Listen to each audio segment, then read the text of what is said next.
खबरदार, अगर तू दरवाजे से निकली आला हजरत इमाम अहले सुन्नत मुजद्दिदीन मिल्लत मेरे आला हजरत से किसी ने पूछा था कि हजरत जी बीबी नात पढ़ सकती है?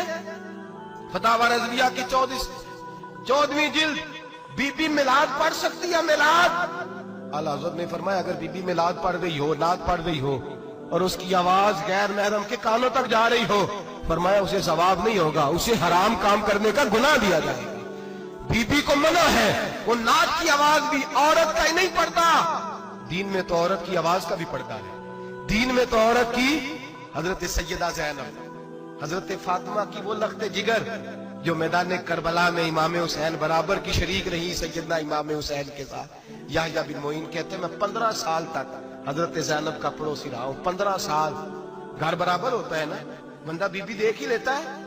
वो बीबी कभी पर्दा डाल के जा रही है दवाई लेने, कभी नजर आ ही जाती है। कहते हैं 15 साल में सैयदा फातिमा की बेटी का पड़ोसी रहा हूं, मैंने कभी बुरके में छुपी हुई ज़ैनब भी नहीं देखी, बुरके में छुपी हुई ज़ैनब भी कभी नहीं देखी।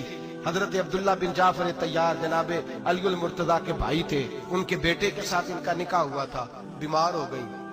तो हजरत अब्दुल्ला कहने लगे ज़ैनब चल तुझे हकीम के पास ले जाऊं, तबीब के पास ले जाऊं। तो हजरत ज़ैनब कहने लगी आप जाइए मेरा हाल बता के दवाई ले आइए।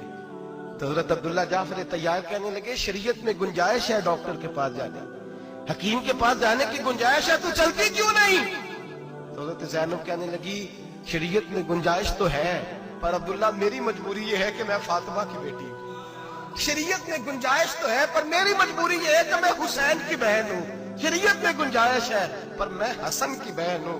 शरीयत में बड़ी गुंजाइश है पर लोग मुझे मोहम्मद अरबी की नवासी कहते हैं। गुंजाइश तो है पर मैं नहीं ना निकल सकती, इसलिए कि जितना कोई अपने आप को दीन के करीब जानता है उतना उसके पैरों में शरीयत की जंजीरें ज्यादा होती हैं। तो जनाब सैयदना अब्दुल्ला कहने लगे अगर तू पर्दा कर गई, अगर तू चली गई, तो फरमाने लगे ये तो अल्लाह की मशीयत है, तू दवाई ला दे ताकि मैं खा लूं, और अगर मैं चली गई तो मैं अपनी माँ से जाके कहूंगी कि अम्मा सारी तकलीफें मैंने छाती पे बर्दाश्त की हैं पर मैंने तेरे पर्दे पर आंच नहीं आने दी।